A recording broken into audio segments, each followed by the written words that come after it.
আশা করি পুরো গল্প শেষ না করা পর্যন্ত কেউ আজে বাজে কমেন্ট করবেন না। আসসালামু আলাইকুম। আশা করি সবাই ভালো আছেন। আমিও ভালো আছি। চলুন গল্পে আসা যাক। ক্রিং ক্রিং ক্রিং। এ আকাশ, ওঠ। দেখ কে যেন কল দিছে তোরে। এই, ওঠ। উঠতেছি। চোখ খুলে ফোনটা হাতে নিয়ে দেখি অন্তর কল দিছে। ঘুম ঘুম চোখে কলটা রিসিভ করলাম। ওই শালা কয়টা বাজে, কলেজে আসবি না? আসবো তো। এত তারা কিসের? আর কয়টা বাজে? ভাইয়া কষ্ট করে টাইমটা নিজে একটু দেখে নিন কয়টা বাজে। স্যার কিন্তু 9:30-এ যাইতে বলছিল। ফোনের স্ক্রিনের দিকে তাকাই দেখি 10:09 বাজে। ওই তেই তো সালা। এখন কল দিলি কেন? না দিলেই পারতি। ভাই ভুল হইয়া গেছে, মাফ কইরা দেন ভাই। ওই শোন বল। ভাই, কলেজের কি খবর? তোর কপাল ভালো, স্যার এখনো আসে নাই, বলেছে 10:20-তে আসবে। ওকে দোস্ত, তুই কলেজে 5 মিনিট অপেক্ষা কর, আমি 10 মিনিটের মধ্যে আসতেছি। ভালো হইলি না। আচ্ছা তাড়াতাড়ি আয় ভাই। ওকে ওকে। লাফ দিয়ে বিছানা থেকে উঠলাম। দৌড়াইলাম ওয়াশরুমের দিকে। কোনো রকমে চোখে মুখে পানি দিয়া প্যান্ট শার্ট পরে রেডি হয়ে কলেজের দিকে যাইতেছি। চলেন পরিচয় পর্বটা সেরে নেই এখন। আমি আকাশ মাহমুদ। আমাদের পরিবারে বাবা মা, আমরা 2 ভাই। আর আমার ছোট কিউট কিউট 2টা বোন আছে। আমি বাবা মায়ের 2 মাত্র সন্তান, মানে মেজো ছেলে। আমি এখন ইঞ্জিনিয়ারিং পড়তেছি, ফরিদপুর পলিটেকনিক ইনস্টিটিউট। আর যার সাথে এতক্ষণ কথা বললাম তিনি হচ্ছেন আমার জিগরা দোস্ত অন্তর। আর ফোন করে কলেজে ডাকার কারণ হচ্ছে আজকে কলেজে প্র্যাকটিক্যাল পরীক্ষা আছে, তার জন্য। আমার আরও একটা ফ্রেন্ড আছে, নাম এনামুল। আমরা একসাথেই লেখাপড়া করি। পরিচয় দিতে দিতে কলেজে চলে আসলাম।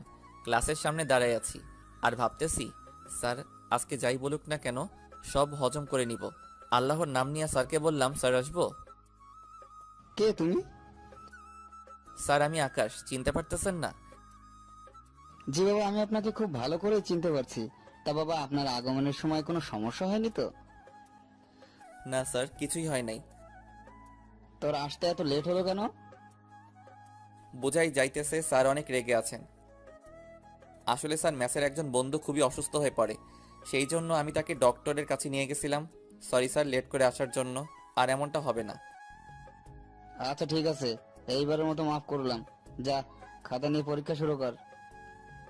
আমিও কথা মতো খাতার একটা পেজ নিয়ে অন্তরের পাশে গিয়ে বসলাম। ওই শালা তুই মিথ্যা বললি কেন? তুই তো ঘুমাইতেছিলি। আরে বেটা, বুঝলি না? এখন যদি সত্যিটা বইলা দিতাম তাইলে আর আজকে পরীক্ষা দিতে হইতো না।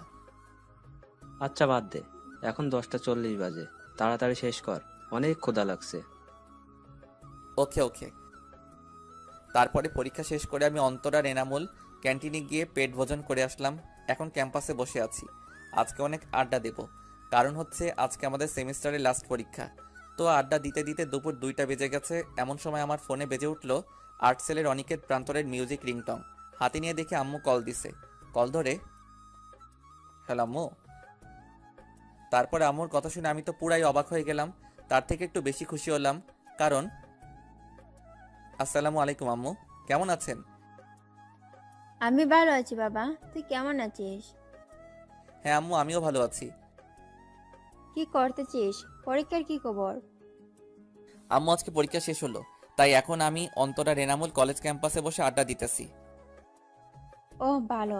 তা শুন, একটা খবর দেওয়ার জন্য কল দিছি। একটু টেনশনে পড়লাম। আমাকে আমার কিসের খবর দেবে আম্মু? কি হয়েছে আম্মু? কোনো খারাপ খবর নাকি? তোমার কিছু হয়েছে নাকি আব্বুর কিছু হয়েছে? আরে পাগল ছেলে, আমাদের কিছু হয় নাই, আমরা সবাই ভালো আছি। ও, আল্লাহ বাঁচালে। তা বলো আম্মু, কিসের খবর? আসলে আমরা তোর ভাইয়ার বিয়ে ঠিক করছি, সামনের সপ্তাহে বিয়ে। তুই একটা কাজ কর, তোদের যেহেতু পরীক্ষা শেষ, তাহলে তুই অন্তর আর এনামুলরে নিয়ে বাড়িতে চলে আয়। মনে মনে আমি একটু অবাক হলাম। ভাইয়ার বিয়ে, কিন্তু ভাইয়ার তো গার্লফ্রেন্ড আছে। কই, আবার অন্য মেয়ের সাথে তো বিয়ে ঠিক করে নাই তো। তাই সব ভেবে আম্মুকে বললাম, আম্মু ওদের না হয় নিয়ে আসলাম, কিন্তু ভাইয়ার বিয়ে কার সাথে দিয়েছো? আমার বান্ধবীর মেয়ের সাথে। আল্লাহ, আজকে ভাইয়া নিশ্চিত সুইসাইড করবে, কারণ ভাইয়া সুমি আপুকে অনেক ভালোবাসে আর আপুও। আল্লাহ জানে এখন কি হবে। তা না হয় বুঝলাম, কিন্তু আম্মু ভাইয়া কি রাজি এই বিয়েতে? হুম, ও রাজি। ও তাহলে তো সব ঠিকই আছে। আচ্ছা আম্মু, আমরা কালকে চলে আসব। আচ্ছা ঠিক আছে, সাবধানে আসিস।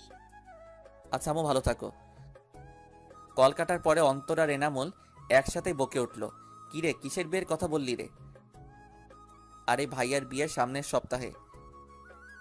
তাই নাকি? এ তো ভালো খবর। সত্যি অনেক ভালো একটা খবর। তুই একটা ভাবি পাবি, কত মজা করবি।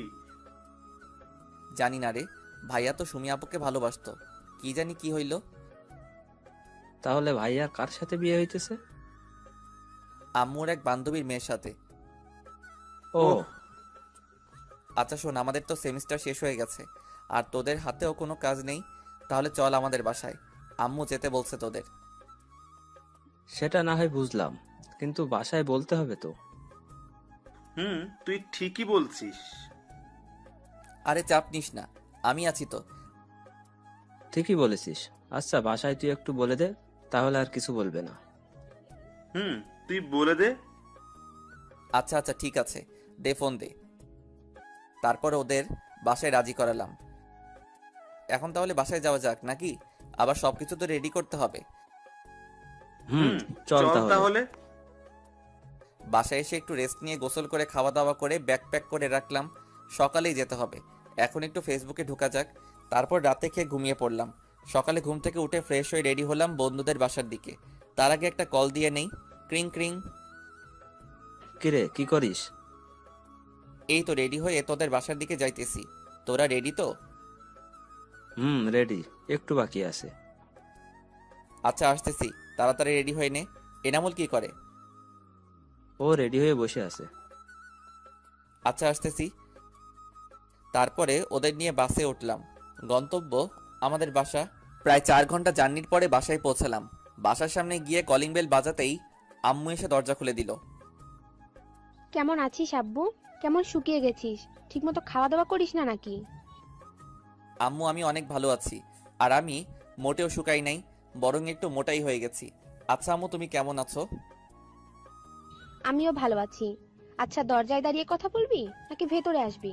আর তোরে না বলছিলাম তোর 2 বান্দরকেও নিয়ে আসবি? ভেতরে তো যাবই। আর আমার বান্দরগুলো আছে, ওই দেখো আসতেছে। ভাইয়ার বিয়ের কথা শুনে অনেক খুশি হয়েছে। ভালো। আসসালামু আলাইকুম আন্টি, কেমন আছেন? ওয়ালাইকুম আসসালাম। তা বাবা, তোমরা কেমন আছো? হ্যাঁ আন্টি, আমরা ভালোই আছি। আর একটু বেশিই ভালো আছি, কারণ ভাইয়ার বিয়ে বলে কথা। এরই মধ্যে আমার কিউট কিউট 2টা বোন এসে আমাকে জড়িয়ে ধরে বলতেছে, ভাইয়া কেমন আছেন? এই তো ভালো আছি, তুই কেমন আছিস? আমি ভালো আছি। ওইদিকে সুরাইয়া, মানে আমার একদম ছোট বোন, সে তো আমারে জড়াই ধরে কেঁদেই দিল। ভাইয়া কেমন আছিস? আর আমারে ফুলে তুই কেমনে থাকিস? আমার কথা কি তোর মনে পড়ে না?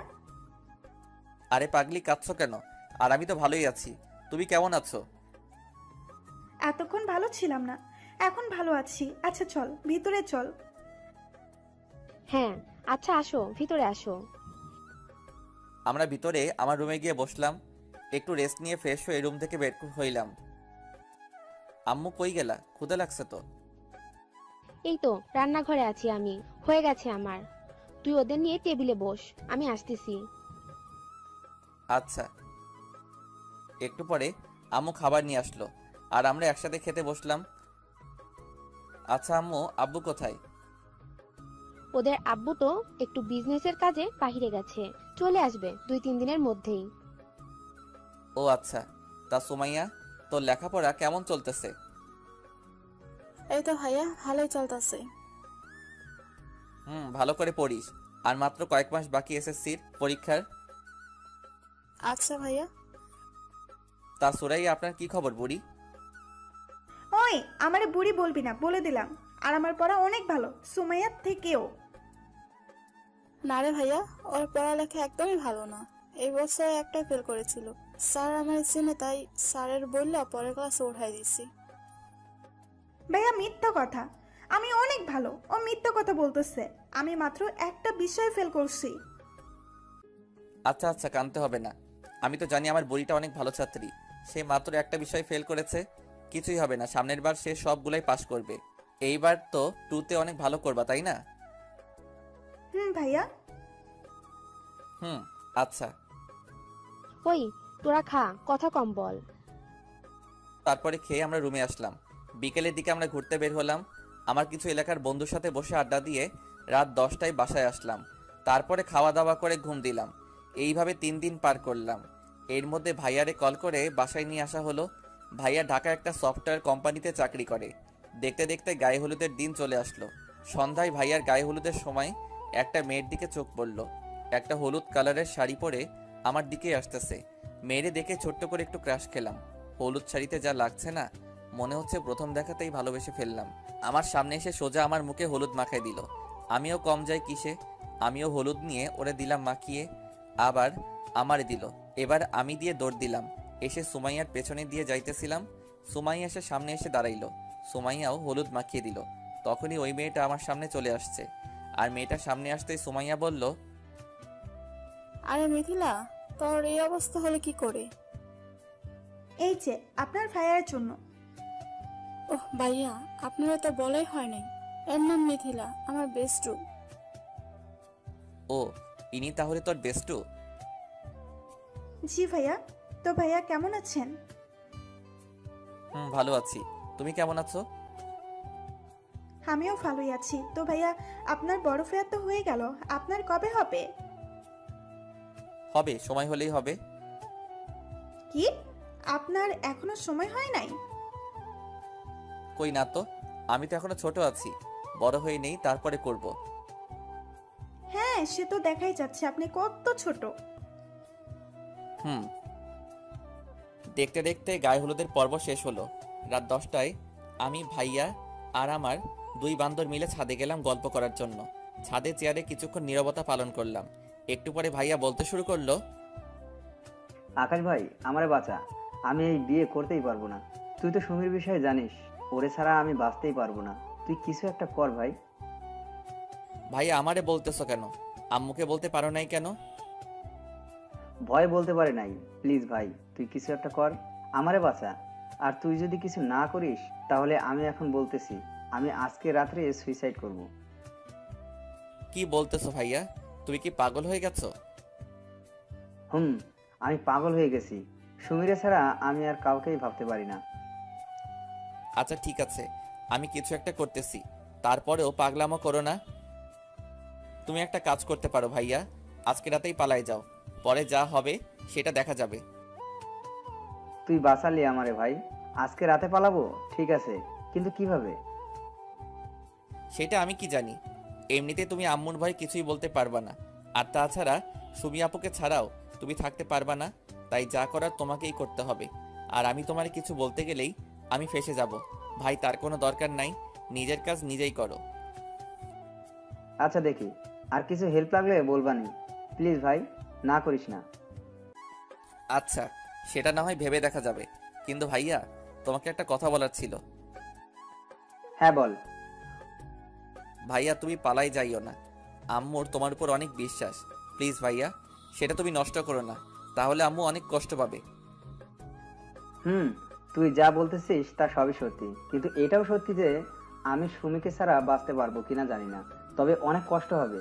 আর আমাকে এই কষ্ট সারা জীবন বয়ে বেড়াতে হবে। আচ্ছা, তুই কি চাস আমি সারা জীবন এভাবেই কষ্টে থাকি? বেটা ইমোশনাল কথা বলা শুরু করছে। না ভাইয়া, আমি তো কখনোই চাই না, কিন্তু ভাইয়া আমাদের একটু সুখের জন্য কি আব্বু আমরে কষ্ট দেওয়া ঠিক হবে? তা হয়তো ঠিক হচ্ছে না, কিন্তু আমি এখন কি করব তুই বলে দে ভাই। আমি বলি কি ভাইয়া, তুমি আম্মুরে একবার বলেই দেখো আম্মু কি বলে। আমি বলছিলাম, কিন্তু আম্মু কোনোভাবে সুমিকে মেনে নিবে না। বলছে আম্মু নাকি আন্টিকে কথা দিয়ে ফেলেছে, এখন সে না করতে পারবে না। তাই আমাকে নাকি সুমিকে ভুলে যেতে হবে। আচ্ছা ভাইয়া, শান্ত হও আর আম্মুর কথা মেনে নাও, এতে তোমারই ভালো হবে আর আম্মু খুশি হবে। দেখছি কি করা যায়। তবে একটা কথা সত্যি, আমি সুমিকে কোনো দিনই ভুলতে পারবো না। বিয়ে যদিও এই মেয়ের সাথে হয়ে যায়, তারপরেও আমি সুমিকে ভুলতে পারবো না। আচ্ছা দেখো, তোমার যা ভালো মনে হয় করো, আমার ঘুম আসছে, আমি গেলাম। আচ্ছা যা, আমি যাব একটু পরেই। আচ্ছা, গুড নাইট। তারপরে চলে আসলাম রুমে। রাত বাজে 12টা। একটু ঘুমেও ধরেছে বটে, তারপরেও ফেবুতে ঢুকে আপনাদের জন্য গল্প লিখতে বসলাম। গল্প লিখতে লিখতে 2টা বেজে গেছে। তারপরে ঘুমাই গেলাম। সকালে কারো চিল্লাচিল্লিতে ঘুমটা ভেঙে গেল। দরজা খুলে বাহিরে আসলাম, দেখি আমুর মুখটা কালো হয়ে আছে। কিছুই বুঝতেছি না কি হয়েছে, সবারই একই অবস্থা। সুমাইয়ারে ডাক দিলাম, কিরে কি হয়েছে রে? সবাই এমন করে আছে কেন? আর আম্মুর কি হয়েছে? সুমাইয়া কোনো কথা না বলে একটা চিরকুট হাতে ধরিয়ে দিল। চিরকুটটা পড়ার পরে আমার তো নিজেই নিজেকে মারতে মনে চাইতেছে। তাতে লেখা ছিল, প্রিয় আম্মু, প্রথমে ক্ষমা চেয়ে নিচ্ছি। চিঠিটা লেখার কারণ হচ্ছে, আম্মু তুমি তো জানোই আমি সুমিকে ভালোবাসি। আমি ওরে ছাড়া কিছুই ভাবতে পারি না। রাতে যখন ঘুমাতে গেলাম তখন আমার মনে হচ্ছিল আমি আমার জীবনের অনেক বড় কিছু একটা হারিয়ে ফেলতে যাইতেছি। তুমিই বলো, যাকে এতটা ভালোবাসি তাকে ছাড়া সারাটা জীবন থাকবো কিভাবে? তাই তোমাদের সবাইকে কষ্ট দিয়ে আমি চলে যাচ্ছি। প্লিজ আম্মু, আমাকে ক্ষমা করে দিও। ইদি তোমার অবাধ্য ছেলে পারভেজ। আমি চিঠিটা পড়ার পরে নিজেকে নিজেই গালি দিতে মনে চাইতেছে। শালার, কালকে যদি আমি ভাইয়াকে মজা করে না বলতাম পালিয়ে যাওয়ার কথা, তাহলে আর আজকে এই দিন দেখতে হইতো না। এখন কি করি আমি? আম্মু যদি জানতে পারে যে এই কাজের জন্য আমি দায়ী, তাহলে আমার জীবন শেষ। আল্লাহ আমারে রক্ষা করো। এর মধ্যে আন্টির বাসায় বলে দেওয়া হয়েছে যে ভাইয়া পালাইছে। ওইদিকে তো আম্মুকে আন্টি সেই রকম ঝাড়তেছে। একটু পরে আম্মুকে দেখলাম উঠে রুমের দিকে গেল। আমি আর এখন কি করব, তাই অন্তর আর এনামুল্লের নিয়ে ছাদে গেলাম ব্রাশ করতে করতে। আর তখনই সুমাইয়া পেছন পেছন বলতেছে আম্মু নাকি আমারে তার সাথে দেখা করতে বলতেছে। আল্লাহ, এখন আমি কি করি? তাহলে কি ভাইয়ার পালানোর কথা আম্মু জেনে গেল নাকি? আজকে তাহলে আমি শেষ। আল্লাহ, এবারের মতো আমারে বাঁচাই দাও। আর কোনোদিন কারোর উপকার করব না। ভয়ে ভয়ে আম্মুর রুমের সামনে গিয়ে আম্মুকে ডাক দিলাম, আম্মু আসবো? আমাকে ডাকছিলে নাকি? আর কথা আছে। আল্লাহ বাঁচাও। হ্যাঁ আম্মু, বলো কি বলবে? আমি একটা ডিসিশন নিছি, আশা করি তুমি আমার কথা একমত হবে। যাক, আল্লাহ বাঁচাইলা। তাহলে মনে হয় ভাইয়ার ব্যাপারটা জানে না। হ্যাঁ অবশ্যই আম্মু, তুমি যা বলবে তার সাথেই আমি একমত। আগে আমার মাথা ছুঁয়ে কথা দে যে আমি যাই বলবো তুই রাখবি। আম্মু, এরকম করে বলতেছো কেন? আচ্ছা বলো তুমি, আমি রাখবো। না, তুই আগে আমার মাথা ছুঁয়ে কথা দে। আচ্ছা, এই ধরলাম। এখন বলো আম্মু, তুমি যাই বলবে আমি তাই করব। কথাটা হলো, হ্যাঁ বলো। আমি তোর সাথে নিপার বিয়ে দিতে চাই। তুই কিন্তু কথা দিছিস। আম্মুর কথাটা শোনার সাথে সাথে মনে হলো আমি মাটির ভিতরে ঢুকে যাইতেছি। আম্মু এটা কি বললো? এটা কিভাবে সম্ভব? আমার মুখ দিয়ে একটা কথা বলার মতো শক্তি নাই। কি ভাবছিলাম আর কি হয়ে গেল? কিরে, কিছু বলিস না কেন? আমার কথাটা রাখবি তো? আমাকে তোর আন্টির সামনে মুখটা রাখবি তো? তোর ভাইয়া চলে যাওয়ার কথা শুনে তোর আন্টি আমাকে অনেক কথা শোনাইছে। আর আজকে যদি এই বিয়েটা না হয়, তাহলে আমার আর বেঁচে থাকা আর না থাকা সমান কথা হবে। এখন তুই দেখ কি করবি তুই। আম্মুর মুখে মরার কথাটা শুনে নিজের চোখের পানি আর ধরে রাখতে পারলাম না। আম্মু, তুমি যা বলবে তাই হবে। তবুও প্লিজ তুমি এসব কথা আর বইলো না। আমি বিয়ে করব। আমাকে বাঁচালি বাবা। আজকে এই বিয়েটা না হলে হয়তো তোর আন্টির কাছে আমি সারা জীবনের জন্য অপরাধী হয়ে থাকতাম। আচ্ছা আম্মু, ঠিক আছে, তুমি যা বলবে তাই করব আমি। আমার জন্য তোমাকে কারোর কাছে ছোট হতে হবে না। তারপরে আম্মু বলল, যা বাবা, রুমে যা আর রেডি হয়ে নে। একটু পরে আবার বউ আনার জন্য বের হতে হবে। তুই এখন রেডি হয়ে নে। আচ্ছা আম্মু। রুমে চলে আসলাম মুখটা কালো করে। এনামুল জিজ্ঞেস করলো, কি রে, কি হইছে রে? কি হইছে বলবি তো? আরে কি হয়েছে বলবি তো নাকি? না বললে জানবো কিভাবে? বল কি হয়েছে। দোস্ত আমি শেষ হয়ে গেলাম রে। কেন, কি হইছে খুলে বল তো। দোস্ত আম্মু বিয়ে ঠিক করছে আমার। একটু পরে নাকি আমার বিয়ে। কি রে, কি বলিস? কেমনে কি হইলো? আর এটা তো অনেক ভালো খবর আর অনেক খুশির খবর। শালা মজা নিতাছস তাই না? আমি মরতেছি আমার জ্বালায়। দোস্ত তুই একটু শান্ত হ আর বল কি হইছে, কেমনে কি হইছে। দোস্ত আজকে রাতে নাকি ভাইয়া পলাইছে আর আন্টি আম্মুরে অনেক কথা শোনাই দিছে। আম্মু অনেক কান্না করছে। তারপরে জানি না কি কথা হইছে আম্মুর সাথে। একটু পরে আম্মু আমারে রুমে ডেকে বলতেছে আজকে নাকি আমার বিয়ে। যেই মেয়ের সাথে ভাইয়ার বিয়ে হওয়ার কথা ছিল ওই মেয়ের সাথেই নাকি আমার বিয়ে হবে। আম্মু বলতেছে আমি যদি বিয়েটা না করি তাহলে আম্মুর সম্মানটা নষ্ট হয়ে যাবে। আমারে মরার হুমকি দিছে। আরে বেটা, এই ব্যাপার তাহলে? আরে এইটা কোনো ব্যাপার হলো? আর আন্টি যা করছে ঠিকই তো করছে, তার সম্মান বাঁচানোর জন্য যা করা দরকার ছিল তাই করেছে। দোস্ত আমি কিছুই জানি না, তবে বিয়েটা তো আমার করতেই হবে। দোষ জাস্ট চিল। আর এই দেখ, তোর কপালটা কত ভালো, ভাই আর বিয়ে খাইতে আসছিস আর নিজেই এখন ভাবির বিয়ে করতেছিস। এনামুল ওরে কিন্তু চুপ থাকতে বল, ওরে লাথি মেরে ভবিষ্যৎ সন্তানের বাবা ডাক শোনা বন্ধ করে দিব। আরে আরে চেতিস না তুই। আর এখন তুই চল, রেডি করে দেই তোকে। আচ্ছা ঠিক আছে। তারপর আমি ফ্রেশ হয়ে গোসল করে আসলাম। ওরা আমায় ভাইয়ার জন্য কেনা শেরওয়ানি পরিয়ে রেডি করে দিল। পরেই বের হব। আব্বু আম্মুকে সালাম করে বের হয়ে গাড়িতে বসলাম। অন্তর এনামুলও আমার সাথেই বসছে। ওরা কথা বলতেছে আর আমার রাগ তুলতেছে। কিছুক্ষণ পরে আমরা বিয়ে বাড়ির সামনে চলে গেলাম। গাড়ি থামালো। ওরা সবাই নেমে গেছে। আমি একাই গাড়িতে বসে আছি। কিছুক্ষণ পরে আমাকে গাড়িতে নামিয়ে গেটের সামনে নিয়ে যাওয়া হলো। ওইখানে গিয়ে ধরলো কয়েকটা মেয়ে ঘিরে। বলতেছে টাকা চাই, টাকা না দিলে নাকি ভিতরে দেওয়া হবে না। কি আর করার, নিজের সম্মান বাঁচাতে পকেট থেকে 10 টাকার একটা নোট বের করে এনামুল রে দিতে বললাম। এনামুল টাকা দিতেই মেয়েগুলো পুরাই খেপে গেল। জামাই মানুষ এত কিপটা হয় জানতাম না। আজকাল কেউ 10 টাকা ভিক্ষাও দেয় না। গেল মেজাজটা 44 হয়ে। আমিও বলে দিলাম, এইখানে তাহলে কিসের জন্য দাঁড়াইছেন? আমি তো ভাবছিলাম এটার জন্যই দাঁড়াইছেন, তাই তো 10 টাকা দিলাম। অমনি এনামুল আর অন্তর আমার মুখ চেপে ধরলো আর বলতেছে, ওই বেটা, কি বলতেছিস সেইগুলা? চুপ করে থাক, মান সম্মান শেষ করিস না ভাই।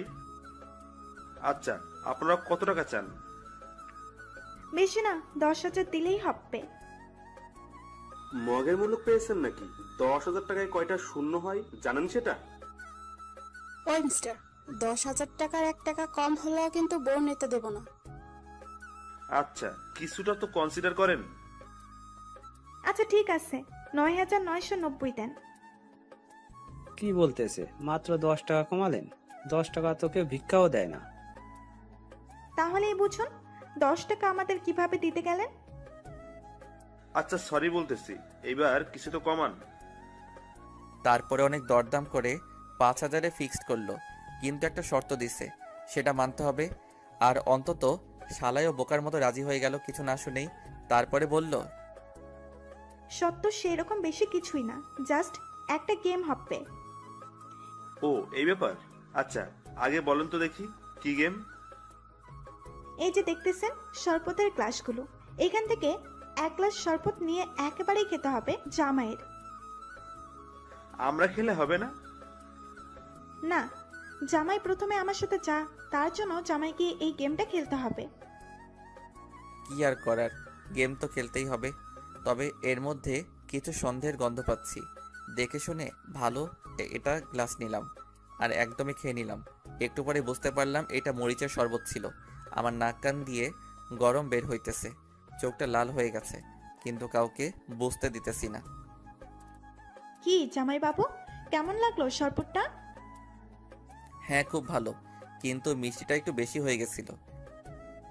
কিরে, শরবতগুলো চেঞ্জ হলো কিভাবে? কোন সবগুলা? শরবতে তো মরিচে গুঁড়ে দেওয়া ছিল, কিন্তু মিষ্টির শরবত কিভাবে আসলো আমি জানি না। তারপরে মেয়েটা আমাকে বলল, হো তাই নাকি, তাহলে ঠিক আছে। শালার আমি তো বুঝতে পারতেছি আমার ভিতর দিয়ে কি হয়ে যাইতেছে। গেটের সব দেনা মিটিয়ে ভিতরে ঢুকলাম। আমার স্টেজে বসিয়ে রাখা হয়েছে, কিন্তু আমার 2 বান্দর এর একটারও দেখা পাইতেছি না। হয় মেয়ে পটানোতে ব্যস্ত, যাই হোক অনেকক্ষণ বসে থেকে মাজা ব্যথা হয়ে গেল। কি আর করার, বসে তো থাকতেই হবে। ওদেরকে ডেকে এনে ওদের সাথে আড্ডা দিলাম কতক্ষণ।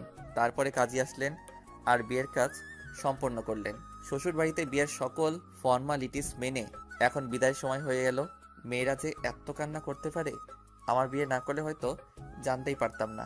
বিদায়ের সময় শ্বশুর আব্বাজান আমার হাত ধরে বললেন, বাবা, আমার একমাত্র মেয়ে আমি তোমার হাতে তুলে দিলাম, তুমি ওরে একটু দেখে রেখো বাবা, ওরে কখনো কষ্ট দিও না। আব্বু আপনি চিন্তা করবেন না, আমি থাকতে ওর কখনোই কষ্ট হবে না। বাবা, তুমি তো জানোই বিয়েটা কেমন করে হয়ে গেল। নেহাত তোমার আম্মু আমাদের এত বড় অসম্মানের হাত থেকে বাঁচিয়েছেন। আর বিয়েটা যেমন করেই হোক বাবা, এখন তোমার স্বামী স্ত্রী, ওকে তুমি মেনে নিবে, আর ওরে কষ্ট দিও না। আচ্ছা আব্বু। এইবার আসলেন শাশুড়ি। বাবা, আমার মেয়ে একটু রাগী, কিন্তু ওর মনটা অনেক ভালো। বাবা, আমার মেয়েরে তুমি কখনো কষ্ট দিও না। আচ্ছা আম্মু। তারপরে তাদেরকে সালাম করে গাড়িতে গিয়ে বসলাম। বউও তাদেরকে জড়িয়ে ধরে অনেক কান্না করলো। তারপরে গাড়িতে আমার পাশে এসে বসলো, কিন্তু অনেকটা দূরে সরে বসলো। যাই হোক, বউ নিয়ে বাড়িতে চলে আসলাম। সবাই দেখি দরজার সামনে দাঁড়ায় আছে, হয়তো বউ বরণ করে ঘরে নিবে বলে। তো বউ নিয়ে বাড়ির দরজার সামনে গেলাম। এ কি, সবাই তো দেখি বউ নিয়ে ব্যস্ত, আমার কোনো নামগন্ধ নাই এখানে। তোর কি বিয়েই করলাম, এখন নিজের দাম কমে গেল। যাই হোক, বরণ করা শেষ করে বউকে নিয়ে আমার রুমে গেল। আমি আর কি করব, অধম। আকাশ ছাদে গিয়ে উপরের আকাশ পানে চেয়ে আছে। কিছুক্ষণ পরে হারামিগুলো আসলো, আর এসেই, দোস্ত কেমন আছিস? মজা নিতেছিস? দোস্ত দেখ, আজকে তুই ভাবি বিয়ে করে ফেললি। শালা ঠিক করে বল, তোর ভাবি বিয়ে করছি নাকি আমার ভাবি? ওই হলো একই কথা, তুই আমার ভাবিরেও বিয়ে করছিস, আবার আমার ভাবিরেও বিয়ে করছিস। এনামুল দোস্ত, ওরে চুপ করতে বল, আমি কিন্তু ওরে ছাদ থেকে ফেলে দিব। দোস্ত চেতিস না তুই, ও তো আর খারাপ কিছুই বলে নাই, সত্যি কথাই তো বলতেছে। এনামুল্লাহ শালা, তুইও ওর হয়ে কথা বলতেছিস? আচ্ছা আচ্ছা ঠিক আছে দোস্ত, যা হার হয়ে গেছে, এখন আর এসব ভেবে কোনো লাভ নাই। হুম। দোস্ত ট্রিট দিবি না? হ, তোরে অনেক বড় করে ট্রিট দিব। একবার কলেজে যাইয়া নেই, অনেক বড় একটা ট্রিট দিব। আচ্ছা আচ্ছা দোস্ত, তোর ট্রিট দেওয়া লাগবো না। কেন ট্রিট দিব নে, রেডি থাকিস। এর মধ্যে আম্মু ছাদে আসছে, আর এসে বলতেছে, কিরে আকাশ, এইখানে কি করিস? আম্মু কিছু না, এই তো আমরা বসে আড্ডা দিতেছি। আজকের দিনেও আড্ডা দিতে হয়? ঘরে বৌমা একা বসে আছে, যা রুমে যা। আচ্ছা আম্মু। আম্মু চলে গেল। দোষ, যা তাহলে বাসর ঘরে, আজকে কিন্তু বিড়াল মারতেই হবে। ওই শালা বিড়াল কেন মারবো? আরে বাসর রাতে বিড়াল মারতে হয়, তুই ঘরে যা, সব বুঝতে পারবি। আচ্ছা। অন্তত আর এনামুল আমারে আমার রুমের সামনে নিয়ে গেল। আমার কেমন যেন ভয় ভয় লাগতেছিল। আজকে নিজের রুমে নিজের যাইতেই ভয় পাইতেছি। এমনটা কেন হইতেছে বুঝতে পারতেছি না। হয়তো আজকে এক অপরিচিত কারোর সাথে একই ছাদের নিচে একই ঘরে থাকতে হবে। হয়তো আজকের পর থেকে আমার জীবনের পথ চলাটা পাল্টে যাবে। সব ভয় উপেক্ষা করে রুমে ঢুকেই পড়লাম, আর বাহির থেকে দরজাটা লাগিয়ে দিছে হারামিগুলা। আমিও ভিতর থেকে দরজা লাগিয়ে দিলাম। আস্তে আস্তে খাটের দিকে এগোতে লাগলাম। বউ এসে আমাকে সালাম করে আবার খাটে গিয়ে বসলো। আমি আর কিছু না বলে খাটের একপাশে বসলাম। তখনই নিপা, বউয়ের নাম আগেই হয়তো বলেছিলাম, বলতে শুরু করলো, কেন করলেন আপনারা আমার সাথে এমনটা? কি বলতেছেন? আমি তো কিছুই করি না। হ্যাঁ, আপনি কিছুই করেন নাই, কিন্তু আপনারাই তো এসব করছেন। কেন আমার সাথেই কেন? দেখুন, যা হয়েছে সব ভাইয়ের জন্য হয়েছে। এখানে আমাদের কারোর কোনো দোষ নেই। ভাইয়া একটা মেয়েকে ভালোবাসতো, তাকে ছাড়া আপনাকে বিয়ে করতে পারবে না, তাই চলে গেছে। আপনারা আমার সাথে এমনটা না করলেও পারতেন। জানেন একটা মেয়ের কত স্বপ্ন থাকে? আমারও অনেকগুলো স্বপ্ন ছিল। আমি কোনো দিন রিলেশন করিনি, কারণ আমার সব ভালোবাসা আমার স্বামীর জন্য রেখে দিয়েছিলাম। আপনার ভাইয়ার সাথে বিয়ে ঠিক হওয়ার পর থেকে তাকে নিয়েই ভাবতে শুরু করেছিলাম। অত এক মুহূর্তেও সব এলোমেলো করে দিল। যাই হোক, যা হওয়ার হয়ে গেছে। তবে আমার কিছু কথা আছে, আশা করি আমার কথাগুলো মেনে নেবেন। হ্যাঁ বলুন। আমি এখনো আপনাকে স্বামী হিসেবে মেনে নিতে পারি নাই। হয়তো কোনো মেয়ের পক্ষেই এত তাড়াতাড়ি মেনে নেওয়া সম্ভব না, তাই আমার কিছুদিন সময় চাই। আশা করি আমি না বলা পর্যন্ত আমার কাছে আসার চেষ্টা করবেন না। ওকে, এখন আপনি ঘুমিয়ে পড়ুন। আমি আমার ড্রয়ার থেকে সিগারেটের প্যাকেট বের করে বারান্দায় গেলাম। আমি আবার সিগারেট খাই, তবে খুব বেশি না, অল্প। গিয়ে দরজাটা বাইরে থেকে বন্ধ করে দিলাম। রাত তখন 1টা বাজে। সিগারেট খাচ্ছি আর ভাবছি নিপার কথা। সত্যি আমরা ওর সাথে হয়তো খারাপ করেই ফেলেছি। এমনটা ভাই আর না করলেও পারতো। সত্যি তো, একটা মেয়ের অনেকগুলো স্বপ্ন থাকে, আর আমরা তা নষ্ট করে দিলাম। হ্যাঁ, আমাকে ওর কথাগুলো মানতেই হবে। ও যতদিন নিজ ইচ্ছায় না বলবে, ততদিন আমি ওরে টাচ করব না। অনেকক্ষণ বসে থেকে কেমন ঘুম ঘুম পাচ্ছে। এইদিকে সিগারেটও শেষ, যাই গিয়ে ঘুমিয়ে পড়ি। রুমে ঢুকতে দেখলাম নিপা ঘুমিয়ে আছে। ওর চুলগুলো ফ্যানের বাতাসে উড়ে একবার মুখে পড়ছে, আবার সরে যাচ্ছে। ঘুমন্ত অবস্থায় একটা মেয়েকে এতটা সুন্দর লাগে আমার আগে জানা ছিল না। আমি একধ্যানে চেয়ে আছি। মন চাইছে একবার গিয়ে ওর চুলগুলো ছুঁয়ে দেই, একবার ওর নরম ঠোঁটগুলো ছুঁয়ে দেই, কিন্তু না, আমি তো এইটা করতেই পারি না। ও নিজেই বারণ করছে। যাই হোক, অনেকক্ষণ এইভাবে দাঁড়িয়ে থেকে ভাবলাম এখন আমি কোথায় ঘুমাই। একই খাটে ঘুমাইতে গেলে রাতে হয়তো টাচ লেগে যেতে পারে, তার থেকে ভালো আমি সোফায় ঘুমাই। যেই ভাবা সেই কাজ, সোফায় ঘুমিয়ে পড়লাম। সকালে ঘুম ভাঙলো কারোর ডাকে। চোখ খুলে দেখি নিপা ডাকতেছে। হয়তো মাত্রই গোসল করছে, চুল থেকে পানি টপ টপ করে পড়তেছে, মুখেও কিছুটা পানির ফোঁটা লেগে আছে। এক নজরেই তাকিয়ে আছি ওর দিকে। এ যেন এক নেশার মতো কাজ করছে। সবকিছুই আমার এলোমেলো হয়ে যাচ্ছে। আমার নেশা কাটলো নিপার ডাকে। এই যে কি হলো, ডাকছি শুনতে পাচ্ছেন না? কি হলো, কথা বলছেন না কেন? হ্যাঁ হ্যাঁ, কি কি হলো, কতক্ষণ ধরে ডাকতেছি, শুনেন নাই নাকি? হ্যাঁ না মানে না। হ্যাঁ কি না শুরু করছেন? উঠেন, আম্মু ডাকতেছে, খেতে যাওয়ার জন্য বলতেছে। ও হ্যাঁ, আচ্ছা আপনি নিচে যান, আমি ফ্রেশ হয়ে আসতেছি। আচ্ছা। আমি চলে গেলাম ওয়াশরুমে। ফ্রেশ হচ্ছি আর ভাবতেছি কি আছে ওর মাঝে। যখনই তাকাই কেমন যেন হয়ে যায় আমি। ফ্রেশ হয়ে বের হয়ে দেখি নিপা দাঁড়িয়ে আছে। আমি বললাম, কি হলো, আপনি নিচে যান নাই? না, ভাবলাম একসাথেই যাই। আমি আগে গেলে আবার কি না কি ভাববে। আচ্ছা ঠিক আছে, আপনি দাঁড়ান, আমার হয়ে গেছে। তারপরে বের হলাম দুইজনে, গিয়ে টেবিলে বসলাম। আমার পাশে নিপা বসলো। তারপরে খাওয়া দাওয়া শেষ করে রুমে চলে আসলাম। একটু পরে নিপাও চলে আসলো আর এসেই বলতেছে, এই শুনুন, আজকে আমাদের বাসায় যেতে হবে, বিকেলে রেডি হয়ে থাকবেন। কেন আপনাদের বাসায় যেতে হবে কেন? বিয়ের পরে সবারই যেতে হয়। আচ্ছা ঠিক আছে। তারপরে দুপুরে খেয়ে দিয়ে বন্ধুদের নিয়ে একটু ঘুরতে বের হলাম। আর সারাটা সময় আমারে জ্বালাই খাইছে। সন্ধ্যার একটু আগে আম্মু কল দিল। হ্যালো আম্মু। ওই হারামজাদা, কই তুই? আম্মু আমি তো একটু মাঠের দিকে, কেন কি হয়েছে? তোরে বৌমা সকালে বলে নাই আজকে ওদের বাসায় যেতে হবে? আম্মু ভুলে গেছি। তাড়াতাড়ি বাসায় আয়, তোর শ্বশুর আসছে। আচ্ছা আম্মু। ফোনটা রেখে ওদেরকে নিয়ে বাসায় চলে গেলাম। গিয়ে দেখি শ্বশুর আসছে, সাথে আরো কয়েকজন। গিয়ে সালাম করলাম, তারপরে কিছু কথা বললাম। সন্ধ্যার পরে গেলাম শ্বশুর বাড়ি, সাথে আমার 2 বান্দরও আছেন। শ্বশুর বাড়ি গিয়ে মনে হয় বিপদেই পড়ে গেলাম। এত খাতির যত্ন। খাবার টেবিলে গিয়ে তো আমি অবাক, এত খাবার আর কমপক্ষে 30 পদে রান্না করছে।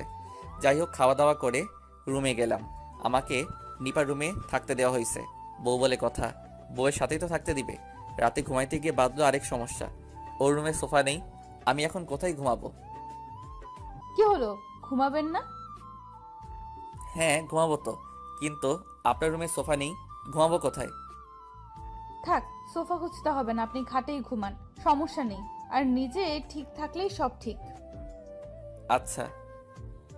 ঘুমাইতে গেলাম, মাঝে একটা কোলবালিশ দিয়ে ঘুমাইলাম। সকালে ঘুম থেকে উঠে তো আমি পুরাই অবাক।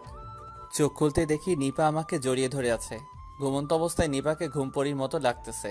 আমি মুগ্ধ নয়নে দেখছি, কি অপরূপ সৌন্দর্য। কতক্ষণ তাকিয়েছিলাম জানি না। একটু পরে মনে হলো নিপা নড়ে চড়ে উঠছে। নিপা চোখ খুলতেই আমাকে ওর দিকে তাকিয়ে থাকতে দেখে কিছুটা লজ্জায় পড়ে গেল। সরি, আমি আসলে বুঝতে পারিনি। It's okay. তারপরে ফ্রেশ হতে গেলাম। ফ্রেশ হয়ে এসে রুমে বসে আছি, এমন সময় নিপা আসলো রুমে আর বলল খেতে ডাকে আম্মু। আমিও চলে গেলাম খেতে। খাওয়া দাওয়া করে আবার রুমে চলে আসলাম। একটু পরে কিছু শালিকা আসলো, রুমে এসেই বলতেছে, কি দুলা ভাই, রাত কেমন কাটলো আমাদের আপুর সাথে? আরে সেটা দুলাভাইকে দেখেই বোঝা যাচ্ছে, রাতটা ফাটাফাটি কাটছে। কি দুলাভাই, ঠিক বললাম তো? হ্যাঁ একদম ঠিক বলছো। তার দুলা ভাই শুধু আপুকে নিয়ে থাকবেন? আমাদেরকে কি একটু সময় দিবেন না? হ্যাঁ কেন নয়, আমার এত সুন্দর সুন্দর শালিকারা আছে আর আমি তাদের সময় দিব না, এটা কি হয়? এই তো আমার দুলাভাইয়ের মতো কথা। তাহলে আজকে আমাদের ঘুরে নিয়ে যাবেন? আচ্ছা নিয়ে যাব, কিন্তু আমি তো এখানে কোথাও ঠিক মতো চিনি না। আরে দুলা ভাই, আপনার চিন্তা হবে না, আমরা আছি তো। আপনি শুধু আমাদের সাথে যাবেন। আচ্ছা। এর মধ্যেই নিপা চলে এলো রুমে, আর এসেই ওদেরকে পাঠিয়ে দিল রুম থেকে। এই যে মিস্টার। আকাশ। হ্যাঁ, আপনাকে ওরা কি বলতেছিল? কই কিছু না, এমনি আড্ডা দিচ্ছিলাম। আমি কিছু শুনেছি, সো মিথ্যা বলবেন না। আরে ওরা বলতেছিল আজকে ঘুরতে যাবে, তাই আমাকে নিয়ে যাবে। ও, তা আপনি কি বললেন? আমি আর কি বলবো, এত সুন্দর সুন্দর শালিকারা আমাকে ধরছে, আমি কি না করতে পারি? ও ভালো। নিপা আর কিছু না বলে রুম থেকে চলে গেল। বিকালে শালিকাদের নিয়ে ঘুরতে গেলাম। অনেক ঘুরে সন্ধ্যায় বাসায় ফিরলাম। রাতে খেয়ে ঘুমিয়ে পড়লাম। সকালে উঠে ফ্রেশ হয়ে নাস্তা করে সবার থেকে বিদায় নিয়ে বাসায় চলে আসলাম। এইভাবেই চলে গেল বেশ কয়েকদিন। এরই মধ্যে আমাদের কলেজ খুলে গেল, কিন্তু আমি একটা বিষয় এখনো জানতাম না, আর তা হলো নিপাও নাকি আমাদের কলেজে পড়ে। কিন্তু কিভাবে কি? আমি তো রোজ কলেজে যাই, তাহলে ওকে আগে কখনো দেখি নাই কেন? আম্মুর কাছে বিষয়টা জিজ্ঞেস করায় বললেন ও নাকি হোস্টেলে থাকে, আর হোস্টেল থেকে বেশি বের হয় না, আর যখন বের হয় তখন বোরখা পরে বের হতো। যাই হোক, পরের দিন সকালে কলেজের উদ্দেশ্যে বের হব, এমন সময় আম্মু বললেন, আকাশ, তুই আর বৌমা যেহেতু একই কলেজে পড়িস, তাহলে তুই ওকে নিয়ে যা। এত দূরের রাস্তা, আগে তো ওর আব্বু ওকে দিয়ে আসতো, এখন তুই আছিস, তুই ওকে নিয়ে যা। কি আর করার, ওকে নিয়ে বের হলাম। সবার থেকে বিদায় নিয়ে ওকে নিয়ে বাস স্টেশনে গেলাম। টিকিট কাটলাম, দুইজন পাশাপাশি সিটে বসলাম। গন্তব্য কলেজ। ও, আপনাদের তো বলতে ভুলেই গেছি, এনামুল আর অন্তর নিপাদের বাসা থেকে এসেই চলে যায় ওদের বাসায়। কলেজে পৌঁছাতে 4 ঘন্টা লেগে গেল। এর মধ্যে নিপা বাসে ঘুমিয়ে পড়েছিল, আমার কাঁধে মাথা রেখেই ঘুমিয়েছিল। বাস থেকে নেমে একটা রিক্সা নিলাম, ওকে কলেজ গেটে নামিয়ে দিয়ে আমি আমার মেসে চলে গেলাম। অনেকদিন পরে মেসে আসলাম, রুম গোছালাম, তারপরে ফ্রেশ হয়ে হোটেল থেকে খাবার এনে রাতে খেয়ে শুয়ে পড়লাম। কিন্তু ঘুম আর আসছে না। এতদিন তো একসাথে ঘুমাতাম, মাথায় এখন শুধু নিপা। অনেক কষ্টে ঘুমালাম। সকালে ফোনের শব্দে ঘুমটা ভেঙে গেল। তাকিয়ে দেখি আননোন নাম্বার, রিসিভ করি নাই, তাই বেশ কয়েকবার রিং হচ্ছে। বিরক্ত হয়ে রিসিভ করলাম। হ্যাঁ, কে বলছেন? আর এত সকাল সকাল ফোন দিছেন কেন? আমি নিপা বলতেছি। আপনি এখনো ঘুমিয়ে আছেন? ও আপনি? না, আসলে অনেক রাত পর্যন্ত জেগেছিলাম তো, তাই উঠতে একটু দেরি হয়ে গেছে। আচ্ছা, এখন উঠে কলেজে যান, আম্মু এটা বলতেই বলেছিল। ও আচ্ছা। ধুর শালা, কই ভাবলাম বউয়ের হয়তো আমার উপর একটু মন নরম হয়েছে, তাই কল দিছে। এ তো দেখে আম্মু বলছে বলে কল দিল। ধুর, ভাল লাগে না। উঠে পড়লাম, ফ্রেশ হয়ে কলেজে চলে গেলাম। নতুন কিছু বই কিনে কয়েকটা ক্লাস করে বন্ধুদের নিয়ে মামার দোকানে গেলাম। গিয়ে সিগারেট নিলাম। সিগারেট খাচ্ছি আর আড্ডা মারছি। এমন সময় একটা মেয়ে আসলো। মামার দোকানে বোরখা পরা ছিল। আমার দিকে বেশ কয়েকবার তাকালো। ওর চোখ দেখে কেমন যেন লাগলো, মনে হচ্ছে এই চোখ আমি আগেও দেখেছি। তো যাই হোক, এত কিছু না ভেবে আবার আড্ডায় মন দিলাম। কিন্তু পরক্ষণেই আমার মাথা গরম হয়ে গেল। একটা ছেলে এসে আমার কাছে কি যেন নেওয়ার বাহানায় মেয়েটার সাথে ধাক্কা খেলো। আমি ভালো করে বুঝতে পারলাম ছেলেটা মেয়েটার সাথে অসভ্যতা করছে। কিছুই বললাম না। মেয়েটা মামার থেকে কয়েকটা খাতা আর কলম নিল। বিল দেওয়ার সময় আবার সেই ছেলেটা একই কাজ করছে বেশ কয়েকবার। এমন করে মেয়েটা রেগে আমার দিকে তাকালো আর ছেলেটাকে বলতে লাগলো, সমস্যা কি আপনার? এইভাবে অসভ্যতা করছেন কেন? অসভ্যতার কি দেখলে? আপনি আমাকে ধাক্কা দিচ্ছেন কেন? সেটা আমার ব্যাপার, তোমার কি? এইবার আমার মাথা পুরাই গরম হয়ে গেল। বন্ধুদের নিয়ে গেলাম ওর কাছে। কি হয়েছে আপু, এনি প্রবলেম? এই ছেলেটা তখন থেকে অসভ্যতা করছে। কিরে ভাই, এমন করছিস কেন? ও তোর কি হয়? সেটা কি তোকে বলতে হবে নাকি? এনামুল, অন্তর, চল একটু ওরে ওইদিকে নিয়ে চল। ওরা ছেলেটাকে ধরে নিয়ে গেল আর আমি, আচ্ছা আপু, কোনো সমস্যা নেই, আপনি যান, আর মামা ওনার কি লাগে জলদি দিয়ে দাও। আচ্ছা মামা। দেখলাম মেয়েটা আমার দিকে কেমন ভরসার চোখে তাকালো আর বলল ধন্যবাদ, কিন্তু মেয়েটার কণ্ঠ আমার কেমন যেন পরিচিত পরিচিত লাগছিল। আমি আর কিছু না ভেবেই চলে আসলাম ছেলেটাকে বুঝাইতে। আসলে কলেজে আমাদের একটা গ্যাং আছে। গ্যাং বললে কেমন যেন শোনায়। আসলে আমরা ক্লাসের বেশ কয়েকটা বন্ধু আছি যারা সব সময় এক হয়ে কাজ করি আর সব খারাপের বিরুদ্ধে কাজ করি। আর আমার সব বন্ধুগুলো ওইখানেই স্থানীয়, তাই আমরা চলি অন্যরকম পাওয়ারে। কেউ কিছু বলতেও পারে না, সবাই অবশ্য ভালো কাজের জন্য সম্মান করে। যাই হোক, ছেলেটাকে উদুম কেলিয়ে ছেড়ে দিলাম আর বললাম নেক্সট টাইম এমন যদি দেখি তাহলে এর থেকেও বেশি থেরাপি দিব। চলে আসলাম মেসে। ফ্রেশ হয়ে খাওয়া দাওয়া করে মাত্র রেস্ট নিচ্ছি, এমন সময় নিপা কল দিল। আর কল রিসিভ করে আর কোনো কথা না বলে বলল, আপনি সিগারেট খান? আরে আমার গোপন খবরও জানলো কিভাবে? কই না তো, কে বললো আপনাকে? একদম মিথ্যা বলবেন না বলে দিলাম, সত্যি করে বলুন। দেখলাম আর লুকিয়ে লাভ নেই, হয়তো ভালো করেই জেনে গেছেন। না মানে আসলে খাই, তবে মাঝে মধ্যে। আপনি আর সিগারেট খাবেন না। কেন? আমি বললাম তাই, আর এটাই খাওয়া খারাপ। আচ্ছা। দুপুরে খাইছেন? আপনি খাইছেন? হ্যাঁ। আচ্ছা রাখি। বলি কল কেটে দিল। এই মেয়েটা এমন কেন? এভাবে চলতে লাগলো আমাদের দিন। মাঝে মাঝে নিপা কল দেয় আর আমার খোঁজ খবর নেয়, আমিও দেই, তবে খুবই কম, না দেওয়ার মতোই। এরই মধ্যে আমি ম্যাচ চেঞ্জ করে ফেলি। একা একটা ফ্ল্যাট নিছি, তাও মাত্র 2 দিন হলো। সব কিছু গুছিয়ে নিলাম 2 দিনে। পরের দিন সন্ধ্যায় নিপা কল দিল। আমি তখন ওয়াশরুমে ছিলাম, তাই কলটা ধরতে পারি নাই। তারপর 3টা কল দিয়ে থেমে গেল। আমি বের হয়ে দেখি নিপা কল দিছে। ব্যাক করলাম আর নিপা বলল, কি করছিলেন? কয়বার কল দিলাম, ধরেন নাই কেন? আসলে আমি ওয়াশরুমে ছিলাম, তাই ধরতে পারি নাই। তা এই সময় কল দিলেন? একটা সমস্যা হয়েছে, তাই কল দিলাম। কি বলেন সমস্যা মানে? আপনাকে কেউ কিছু বলছে? না, তেমন কিছু না। আসলে হোস্টেলে অন্য একটা মেয়েকে নিয়ে একটা সমস্যা হয়েছে, যার জন্য হোস্টেল সুপার হোস্টেলে কিছুদিনের জন্য বন্ধ দেওয়া হয়েছে। সমস্যা যদি সমাধান হয় তাহলে আবার খুলতে পারে। ও, তাহলে তো অনেক বড় সমস্যাই হলো। আচ্ছা, এখন কি করবেন? কিছুদিনের জন্য কি বাসা থেকে ঘুরে আসবেন? না, কলেজে অনেক ইম্পর্টেন্ট ক্লাস হচ্ছে, এমন সময়ে ক্লাস মিস দেওয়া ঠিক হবে না। ও তাও তো। আচ্ছা, এখন কি করা যায়? মনে মনে ভাবতেছি একবার আমার এইখানে থাকার কথাটা বলেই দেখি কি বলে। পরক্ষণে আবার ভাবলাম না থাক, আবার উল্টাপাল্টা কিছু মনে করে যদি, তাই আর বললাম না। কিন্তু আমাকে অবাক করে নিপা বলল, আচ্ছা, একটা কথা বলতাম যদি আপনার সমস্যা না হতো। আরে বলুন। যদি কিছু মনে না করেন তাহলে কি আমি আপনার কাছে কিছুদিনের জন্য থাকতে পারি? আরে কি বলছেন? আমার সমস্যা হবে কেন? আপনার যখন মন চাইবে আপনি তখন আসবেন। না মানে, স্যার আজকে সকালে বলছিল আজকের মধ্যেই সবাই হোস্টেল খালি করতে।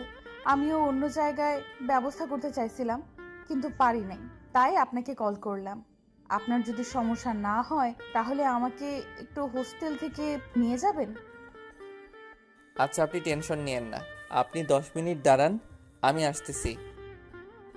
তারপরে ফোন রেখে প্যান্ট শার্ট পরে 15 মিনিটের মধ্যে একটা রিক্সা নিয়ে চলে গেলাম হোস্টেলের সামনে। গিয়ে দেখি নিপা ব্যাগ নিয়ে দাঁড়িয়ে আছে হোস্টেলের সামনে। আমি রিক্সা থেকে নেমে, সরি একটু লেট হয়ে গেল। আচ্ছা, সমস্যা নেই। তাহলে চলুন। আমি ব্যাগগুলো নিয়ে রিক্সায় রাখলাম আর নিপাকেও রিক্সায় তুললাম।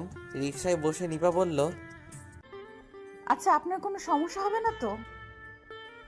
আমার আবার কি সমস্যা হবে? না মানে, তারপরেও। না, আমার মোটেও কোনো সমস্যা হবে না। আচ্ছা ঠিক আছে তাহলে। চলে আসলাম আমার বাসার সামনে। রিক্সায় বিল মিটিয়ে নিপাকে নিয়ে আমার ফ্ল্যাটে চলে আসলাম। অবশ্য ফ্ল্যাটটা 2 রকমের, তাই কোনো সমস্যা হলো না। ও এক রুমে আর আমি অন্য রুমে থাকার ব্যবস্থা হলো। রাতে খাওয়ার মতো কিছুই নেই, রান্না করতে আলসেমি লাগে, তাই নিজে খুব একটা রান্না করি না, হোটেল থেকে খেয়ে আসি। তাই এখন নিপাকে বললাম, আচ্ছা আপনি তো রাতে মনে হয় কিছু খান নাই, আপনি রুমে থাকেন, আমি আসতেছি। কোথায় যাবেন? নিচে যাচ্ছি কিছু খাবার আনতে। ও আচ্ছা, তাড়াতাড়ি আসবেন, আমার কেমন যেন ভয় ভয় লাগছে। আচ্ছা 5 মিনিটের মধ্যে চলে আসবো। আচ্ছা। চলে গেলাম নিচে। রেস্টুরেন্ট থেকে 2 প্যাকেট বিরিয়ানি নিয়ে আসলাম। রুমে ঢুকতেই নিপা কিছুটা ভয় পেয়ে গেল। আমাকে দেখে মনে হলো কিছুটা স্বস্তির নিঃশ্বাস ফেললো। কি হয়েছে, ভয় পেয়েছেন নাকি? কিছুটা। আরে ভয়ের কিছুই নেই, আমার এই ফ্ল্যাটে কেউ আসবে না। হুম আপনি ফ্রেশ হয়েছেন? হুম আচ্ছা তাহলে আপনি বসুন, আমি আসতেছি। চলে গেলাম কিচেনে, 2টো প্লেট ধুয়ে সাথে পানি নিয়ে খেতে বসলাম। খাওয়া শেষ করে নিপার রুমে ঘুমাইতে দিলাম। বর্ষার দিনে বৃষ্টি যেন কাউকে কিছু না বলে চলে আসে। অর্ধেক রাতে মনে হলো প্রচণ্ড বৃষ্টি হবে। বাতাস বইছে আর একটু পর পর বজ্রপাত হচ্ছে। খুব কাছেই হয়তো একটা বজ্রপাত হয়েছে, প্রচণ্ড শব্দ হয়েছে। ওই ঘর থেকে নিপা চিৎকার দিয়ে উঠল। একটু পরে দেখি নিপা কাঁথা আর বালিশ নিয়ে আমার রুমের দরজার সামনে দাঁড়িয়ে আছে। কি হলো, ঘুমাননি? হ্যাঁ, কিন্তু প্রচন্ড শব্দ হচ্ছে, খুব ভয় লাগছে। ও শুয়ে পড়ুন, কিছু হবে না। যদি কিছু মনে না করেন তাহলে আমি কি আপনার রুমে ঘুমাতে পারি? হ্যাঁ কেন নয়, আসুন। কিন্তু একটু সমস্যা আছে। কি সমস্যা? আসলে আমার বেড তো একটা, আর একটু ছোট বটে। তাহলে কিভাবে কি? সমস্যা নেই, আমি থাকতে পারবো। আচ্ছা ঠিকই আছে, তাহলে আসুন। হুম।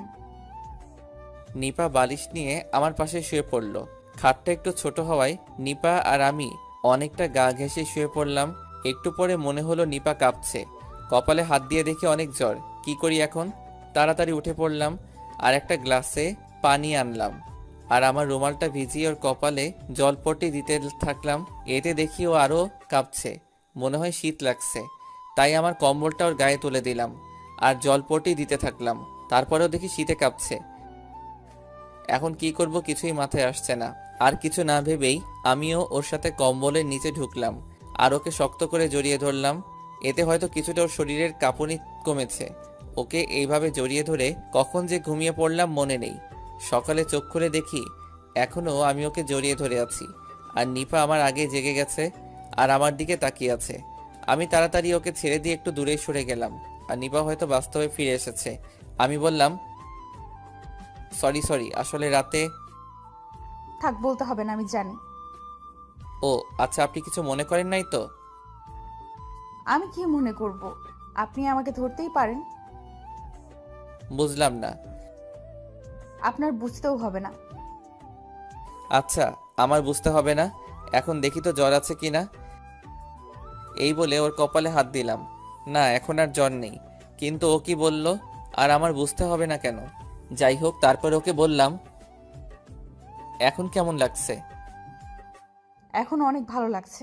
আপনি আমার সেবা করছেন আর আমি কি ভালো না হয়ে থাকতে পারি? হইছে, এখন আর এত কথা বলতে হবে না। আপনি উঠে ফ্রেশ হয়ে নিন, আমি খাবার নিয়ে আসতেছি। খাবার আনতে হবে না, আপনি বাজার করে নিয়ে আসুন, আমি রান্না করব। কি বলছেন আপনি? এখন অসুস্থ, আপনি পারবেন না। আমি বলছি না আমি ঠিক আছি, আপনি বাজার করে নিয়ে আসুন, আমি পারবো। কি আর করার, বাজার করেই আনলাম। আর আসার সময় কিছু হালকা খাবার নিয়ে আসলাম। সকালে রান্না করে দুইজনে খেয়ে কলেজে চলে গেলাম। আসার সময় ওকে নিয়েই ফিরলাম। রাতে আবার একই অবস্থা, আবার জ্বর। কি আর করা, গত রাতের মতো আজকেও জলপটি দিলাম, পরে জড়িয়ে ধরে শুয়ে পড়লাম। কিন্তু আজকে কেমন যেন লাগছে নিজের ভেতরে, হয়তো নিজের ভিতরে পুরুষত্ব জেগে উঠতেছে। অনেক কষ্ট করে কন্ট্রোল করলাম, তবুও মন চাইছে কিছু একটা হয়ে যাক। ও তো আমারই স্ত্রী, আমার সম্পূর্ণ অধিকার আছে ওর উপরে। এসব ভাবছি এমন সময় নিপা জ্বরের ঘরে আমাকে জড়িয়ে ধরে আর জ্বরের ঘরে বলতে থাকে, আকাশ, আমি তোমাকে ভালোবাসি, কিন্তু তুমি আমাকে একটুও ভালোবাসো না। আকাশ, কেন আমায় ভালোবাসো না? আমি কি দেখতে খারাপ? কি নেই আমার মাঝে? তোমার কি একবারও মন চায় না নিজের বউকে আদর করতে? আকাশ, আমি তোমাকে সত্যি অনেক ভালোবাসি। একবার আমাকে ভালোবেসেই দেখো। এই নিপা, নিপা, কি বলছো এইসব আবল তাবল? আকাশ, আমি তোমাকে সত্যিই অনেক ভালোবাসি। প্লিজ আমাকে একটু আদর করো, একটু ভালোবাসো আমায়। এই বলে নিপা আমাকে আরো জোরে ঝাপটে ধরে আর এতটা কাছে চলে আসে যে আমি ওর হার্টবিট এর প্রতিটা ধ্বনি শুনতে পাচ্ছি। ওর ঠোঁট আমার ঠোঁটের এতটাই কাছে যে গরম নিঃশ্বাস আমার মুখে এসে পড়ছে। হঠাৎ আমার ঠোঁটে নরম কিছু একটা স্পর্শ পেলাম। বুঝতে আর বাকি রইল না এটা নিপার ঠোঁট। তারপরে ওকে সরিয়ে দেওয়ার চেষ্টা করলাম, কিন্তু ও এমনভাবে জড়িয়ে ধরে আছে যে আমি এক চুল পরিমাণ সরতে পারছি না। এইদিকে আমার ঠোঁটের সামনে কিস করেই চলেছে। নিজেকে আর আটকে রাখতে পারলাম না, আমিও রেসপন্স করতে শুরু করলাম। অনেকক্ষণ এইভাবে কিস করে যাচ্ছি, কিন্তু ও আমাকে ছাড়ছেই না। মনে হচ্ছে পাগল হয়ে যাচ্ছে আমি। এই প্রথম কোনো মেয়ের এতটা কাছে আসলাম আমি, আর এই প্রথম কাউকে কিস করলাম। ও পাগলের মতো কিস করে চলেছে, আমিও রেসপন্স দিয়ে চলেছি। এক পর্যায়ে ওর কপালে, ঘাড়ে, গলায়, ঠোঁটে কিস করতেছি। দেখি ওর নিঃশ্বাস ভারী হয়ে আসছে, ঘন ঘন নিঃশ্বাস নিচ্ছে। দুইজনেই অস্থির হয়ে গেছি। এক পর্যায়ে আমরা স্বামী স্ত্রীর মধুর মিলনে আবদ্ধ হলাম। রাতে ওকে জড়িয়ে ধরেই ঘুমিয়ে পড়লাম। সকালে ঘুমের মধ্যেই নিজের উপর ভারী কিছু অনুভব করলাম। মনে হলো কেউ আমার উপরে শুয়ে আছে। ঘুম ঘুম চোখে একবার চেয়ে দেখি নিপা আমার দিকে অপলক দৃষ্টিতে তাকিয়ে আছে। এখন পুরোপুরি ঘুমটা ভেঙে গেল। তাড়াতাড়ি ওকে আমার উপর থেকে নামিয়ে দিলাম। হঠাৎ রাতের কথা মনে পড়ে গেল। নিজের মধ্যে কেমন যেন অপরাধ বোধ কাজ করছে। কি করে পারলাম ওর সাথে আমি এমনটা করতে? আমি তো নিজেই ওকে বলেছিলাম আমি ওর অনুমতি ছাড়া ওকে টাচ করব না। আর আমি কিভাবে এই কাজটা করলাম? সরি। সরি কেন? না মানে কি হয়েছে? আর এইভাবে বলছো কেন? এই প্রথম আমাকে তুমি করে ডাকলো, নিজের মধ্যে কেমন যেন লাগলো। আসলে আমি সত্যি সরি কালকে রাতের ঘটনার জন্য। আমি সত্যি বলছি, আমি ইচ্ছে করে এসব করিনি। প্লিজ আমাকে ক্ষমা করে দিবেন, প্লিজ। আরে আরে, তুমি এইভাবে বলছো কেন? আর এত সরি বলতে হবে না। প্লিজ, আমি তো নিজেই একদিন তোমাকে বলেছিলাম, সরি আপনাকে বলেছিলাম আপনার অনুমতি ছাড়া আপনাকে টাচ করব না। কিন্তু সত্যি বলছি, রাতে যা হয়েছে আমি সেটা ইচ্ছে করে করিনি। আমি জানি রাতে কি হয়েছিল, আর আমি কিছুই মনে করিনি। আর এতে তোমার কোনো দোষ নেই। মানে? হ্যাঁ, আমি জানি রাতে কি হয়েছিল, আর তোমার কোনো দোষ নেই। আর যদি দোষের কথা বলেই থাকো তাহলে দোষ আমি করেছি, কারণ রাতে আমি ইচ্ছে করেই এমনটা করেছিলাম। মানে? কিন্তু কেন? এত মানে মানে করছো কেন? আর তুমি আমাকে আপনি আপনি করছো কেন? এখন থেকে তুমি করে ডাকবে, ওকে? সেটা না হয় ডাকা যাবে, কিন্তু আপনি আগে আমার কথার উত্তর দিন। আপনি ইচ্ছে করে করেছেন মানে কি? হ্যাঁ বলবো, তবে একটা শর্তে। ওকে, কি শর্ত বলুন? এখন থেকে আমাকে তুমি করে ডাকতে হবে। আচ্ছা ডাকবো, এখন আগে আমার উত্তর দিন। আবার আপনি বলতেছো? আগে তুমি করে বলো, তারপরে। ওকে ওকে, এখন তুমি বলো প্লিজ। আরে বোকা, রাতে আমি যা করেছিলাম সব ইচ্ছে করেই করেছি, যাতে তোমার আদর পাই। কিন্তু আপনি তো বলেছিলেন। হ্যাঁ আমি বলেছিলাম, তখন তোমাকে অন্যরকম মনে করতাম। এখন তোমাকে নিজের স্বামী মনে করি। আর প্রতিটা স্বামীর তার স্ত্রীর উপরে অধিকার থাকে, আর প্রতিটা স্ত্রীর তার স্বামীর উপর। আমি আমার আর তোমার অধিকার ফিরিয়ে দিলাম, আর আমিও ফিরে পেলাম। এত অবাক হওয়ার কিছুই নাই। আমরা স্বামী স্ত্রী, আমাদের মাঝে এইটা হওয়া খুবই স্বাভাবিক ব্যাপার। তাই আমি চাই আমার স্বামী আমাকে সব সময় ভালোবাসুক। তাই নাকি? গো। এতক্ষণ আমি লক্ষ্য করলাম আমার গায়ে কিছুই নেই। কিছুটা লজ্জা পেয়ে গেলাম, তাই তাড়াতাড়ি বেডের কাঁথাটা নিজের উপর দিয়ে দিলাম। কিন্তু নিপা সেটা হতে দিল না, কাঁথা টেনে নিচে নামিয়ে দিল। এই কি করছো? কাঁথা দিচ্ছ কেন? তো কি করব? দেখছো না আমার গায়ে কিছুই নেই। রাতে গায়ে দিতে মন ছিল না। রাতে তো ঠিকই সব খুলে ফেলেছিলে, এখন এত লজ্জা কিসের? হয়েছে, থাক, আর লজ্জা পেতে হবে না। যা করার তা তো রাতেই করে ফেলেছো, এখন আর লজ্জা করে কি হবে? আর তাছাড়া আমি তো তোমার সবই দেখে ফেলেছি, তাই আমার সামনে লজ্জা পেতে হবে না। ইস, কি বলে এই মেয়ে! লজ্জা শরম বলতে কি কিছুই নেই? কিভাবে বলছে কথাগুলো! জি, এখন আমাকে একটু আদর করো। কি এখন? আমি পারবো না। ওই কি বললি তুই? আমি এখন আদর করতে বলছি, তুই এখন করবি, নয়তো খবর আছে। ওই কি হলো? কি আর করার, ওকে কাছে টেনে ঠোঁটটা আলতো করে একটা কিস করলাম। নিপা আরও খেপে গেল আর আমাকে শক্ত করে ধরে আমাদের 4 ঠোঁট এক করে দিল। দখল করে নিল আমার ঠোঁট জোড়া। প্রায় 5 মিনিট পর ছেড়ে দিল। এখন আমরা দুজনেই হাঁপাচ্ছি। ওই এত জোরে কেউ কিস করে? যদি মনে যেতাম। অমনি আমার মুখে হাত দিয়ে আটকে দিল। আর একবার এমন কথা বলবে না। তোমার কিছু হয়ে গেলে আমি কি নিয়ে বাঁচবো? কেন? আকাশ, আমি তোমাকে অনেক ভালোবাসি। তাই নাকি? সত্যি গো, আমি তোমাকে অনেক ভালোবাসি। তোমাকে ছাড়া আর কিছুই ভাবতে পারি না। তাই নাকি? তা কবে থেকে হলো এসব, আর আমি কেন জানি না? তোমার মনে আছে একদিন দোকানে বসে তুমি আড্ডা দিচ্ছিলে, আর তখন বোরকা পরা একটা মেয়ে দোকানে আসে, আর তখন একটা ছেলে ওই মেয়েকে ডিস্টার্ব করছিল, আর তখন তুমি ছেলেটাকে অনেক মেরেছিলে। হ্যাঁ, ওয়েট ওয়েট ওয়েট, তুমি এসব কিভাবে জানলে? যেই মেয়ের জন্য ছেলেটাকে মেরেছিলে ওই মেয়েটাই আমি ছিলাম। কি? ওইটা তুমি ছিলে? ওইটা আমি ছিলাম। আর তখন একটা বিষয় আমার ভালো লাগে, আর তা হলো তুমি চেনো না জানো না, কিন্তু একটা মেয়েকে অপমানিত হতে দেখে সেই মেয়েটাকে সাহায্য করলে আর অপরাধের প্রতিবাদ করলে। আর এই বিষয়টা আমার কাছে অনেক ভালো লাগে, আর এই ছোট্ট ভালো লাগা থেকে আস্তে আস্তে ভালোবাসায় রূপান্তরিত হয়। বুঝলাম। আকাশ, আমি তোমাকে ভালোবাসি, আর তোমাকে ভালোবেসে আমি তোমাকে স্বামী হিসাবে মেনে নিয়েছি। আকাশ প্লিজ, তুমিও আমাকে মেনে নাও, আর আমাকে আমার স্বামীর পূর্ণ অধিকার দাও। দিতে পারি, তবে একটা শর্তে।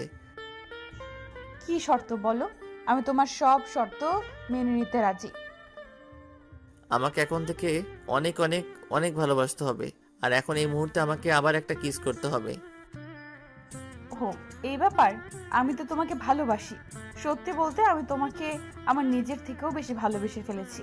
আর রইলো কিস, সেটা এখন না, আগে ফ্রেশ হয়ে আসো তারপরে। নো, এটা তো হবে না, আমার এখনই লাগবে। বললাম তো আগে। বাকিটুকু বলার আর চান্স দিলাম না, তার আগে আমাদের 4 ঠোঁট এক করে দিলাম। শুরু হয়ে গেল তাদের টম এন্ড জেরি খেলা। ভালো থাকুক তারা এবং তাদের ভালোবাসা, বেঁচে থাকুক 1000 বছর ধরে ভালোবাসার মানুষগুলো।